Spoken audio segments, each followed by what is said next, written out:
창세기 31장 36절에서 54절까지 말씀, 하나님이 보신 수고, 하나님이 세우신 경계라는 제목으로 말씀 나누겠습니다. 오늘 본문은 라반과 야곱의 긴 갈등이 마무리되는 장면입니다. 라반은 야곱을 뒤쫓아와서 드라빔을 찾으려 했지만 아무것도 발견하지 못했습니다. 그러자 이제까지 침묵하던 야곱이 분노가 폭발하죠. 그래서 자신의 억울함을 말하기 시작합니다.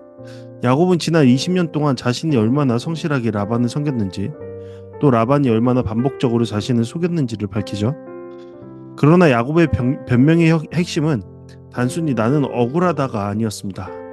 하나님이 내 고난과 내 손의 수고를 보셨다라는 것이었죠. 이후 라반과 야곱은 언약을 맺습니다. 돌무더기와 기둥을 세우고 서로를 해치지 않겠다는 경계를 세웁니다. 이 장면은 갈등의 완전한 화해라기보다는 하나님 앞에서 서로 넘지 말아야 할 선을 정하는 장면입니다. 오늘 본문은 우리에게 세 가지를 보여주죠.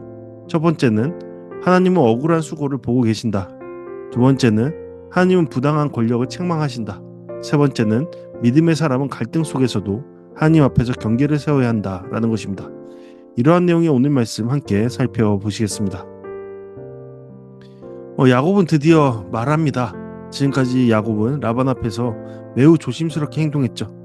몰래 떠났고 라반이 쫓아왔을 때도 먼저 강하게 맞서지 않았습니다. 그러나 라반이 모든 장막을 뒤졌음에도 아무 증거를 찾지 못하자 야곱은 분노합니다. 여기서 야곱이 묻는 말은 단순한 감정 표현이 아니었죠. 내 허물이 무엇입니까? 내 죄가 무엇입니까? 라는 법정적인 성격을 띤 질문과 같았습니다. 라반이 야곱을 마치 범죄자처럼 추격했으니 이제 그 증거를 내놓으라라는 겁니다. 야곱은 이렇게 말하죠. 외삼촌께서 내 물건을 다 뒤져보셨으니 외삼촌의 집안 물건 중에서 무엇을 찾아내었나이까? 라반은 야곱을 의심했습니다. 그러나 증거는 없었습니다. 야곱은 자신의 형제들과 라반의 형제들 앞에서 판단하자고 말합니다. 이것은 야곱이 더 이상 라반의 일방적 평가 아래 있지 않겠다라는 뜻이죠. 야곱은 이제 자기 삶을 하나님 앞에서, 사람들 앞에서 드러내고 있습니다. 야곱은 자신이 지난 20년 동안 어떻게 일했는지를 말하죠. 라반의 양떼를 대충 돌보지 않았습니다.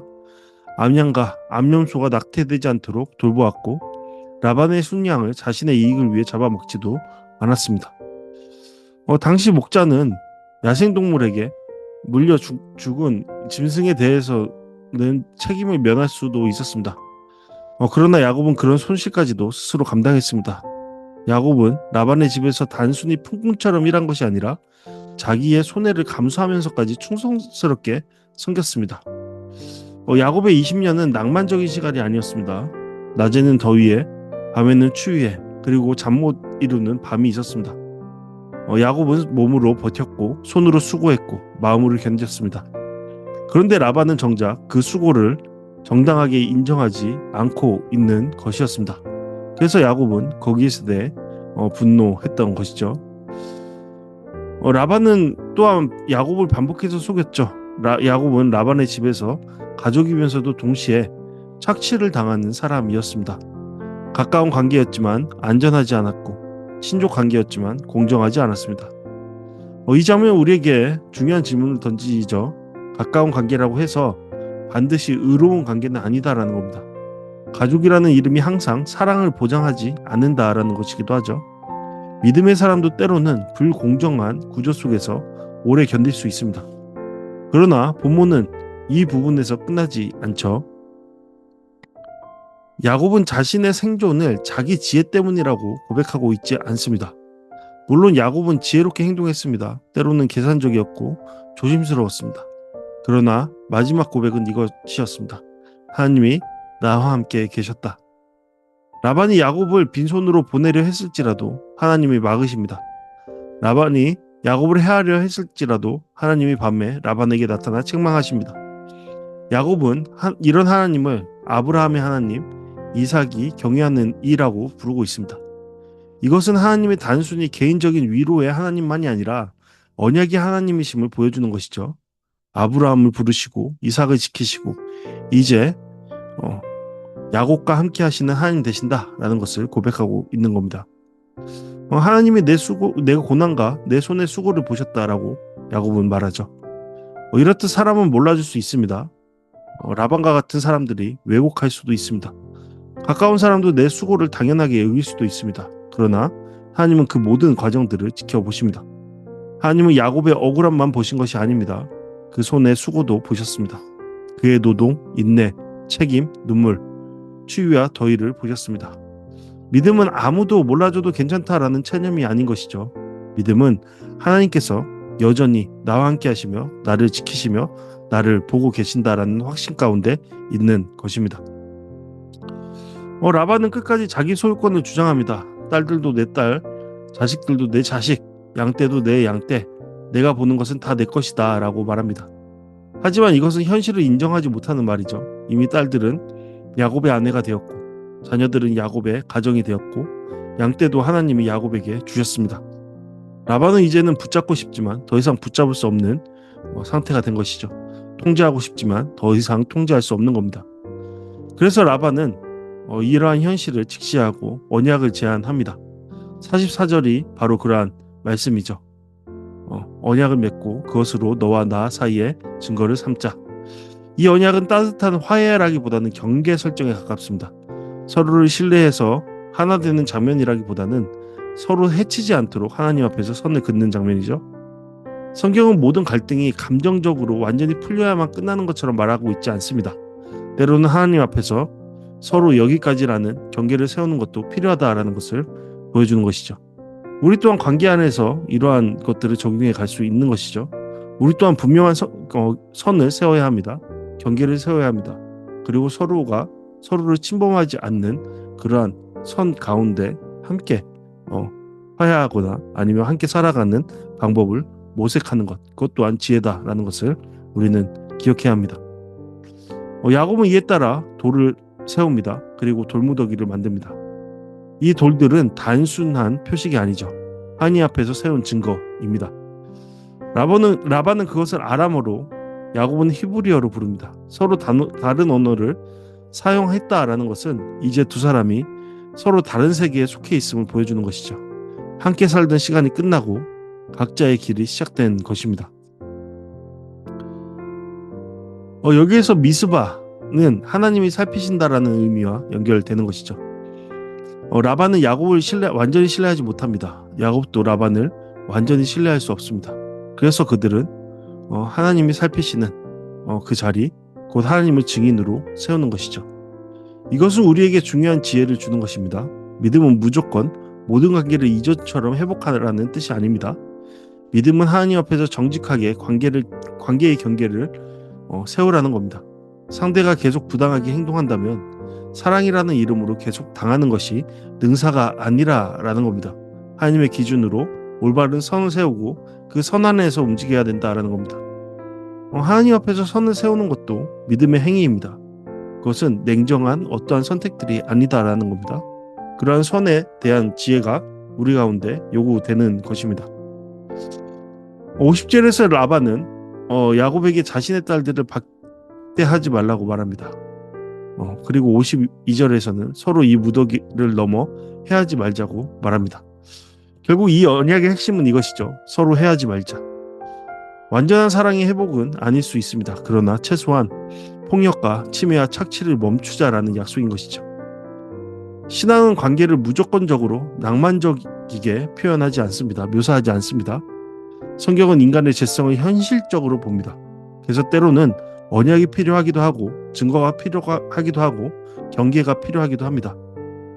라반과 야곱 사이의 돌무더기는 이렇게 말해주고 있는 것이죠.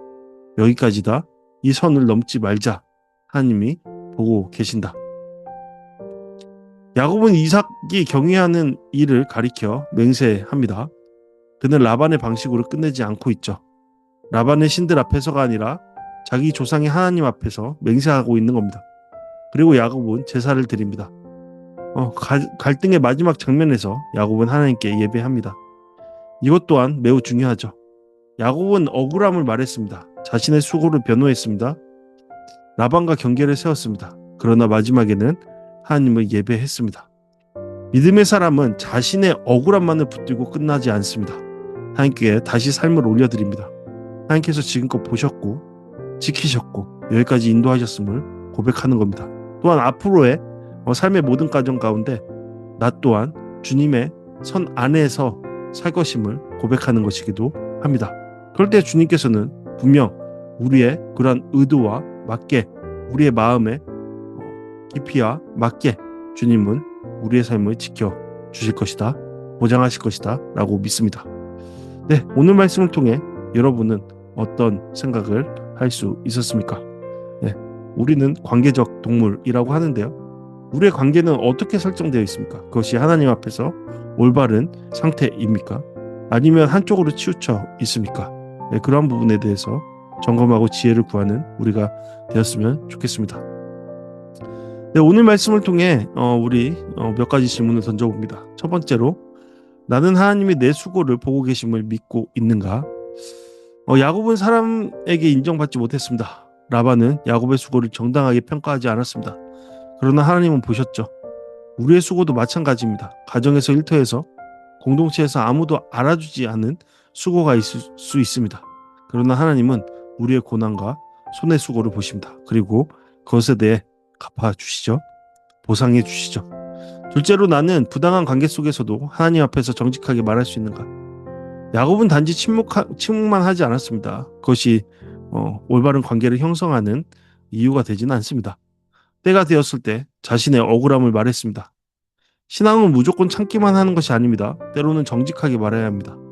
그것에 지혜와 용기가 필요하죠.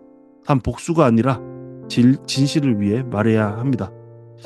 세 번째로, 나는 관계 속에서 건강한 경계를 세우고 있는가 생각해 볼 수 있죠. 라반과 야곱은 돌무더기를 세웠습니다. 이것은 서로를 해치지 않기 위한 경계였죠. 우리도 모든 관계를 무조건 가까이 해야 하는 것은 아닙니다. 어떤 관계는 하나님 앞에 선을 세워야 합니다. 사랑은 경계 없음이 아니라 하나님 앞에서 서로 해치지 않는 질서입니다. 하나님께서 세우신 경계 앞에 서는 것입니다.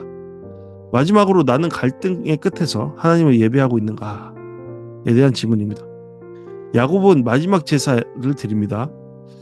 마지막에 제사를 드립니다. 억울함을 말한 뒤에도, 경계를 세운 뒤에도 그는 하나님께 나아가죠. 우리의 삶도 그래야 합니다. 갈등이 끝난 자리에서 분노만 남지 않고 하나님께 드리는 예배가 남아야 합니다. 네, 여러분, 이 말씀을 통해 여러분은 어떠한 것을 묵상할 수 있고 적용할 수 있습니까? 네, 이 시간 다 같이 오늘 말씀을 통해서 함께 기도하는 시간 갖도록 하겠습니다. 아무도 알아주지 않는 수고 속에서 하나님이 보고 계심을 믿게 하소서. 부당한 관계 속에서 진실을 말하는 믿음을 주소서. 지혜와 용기 허락하소서. 우리의 관계 안에 건강한 경계를 세우게 하소서. 갈등의 끝에서 하나님을 바라보고 하나님을 예배하는 자 되게 하소서. 이러한 기도 제목으로 함께 기도하시겠습니다.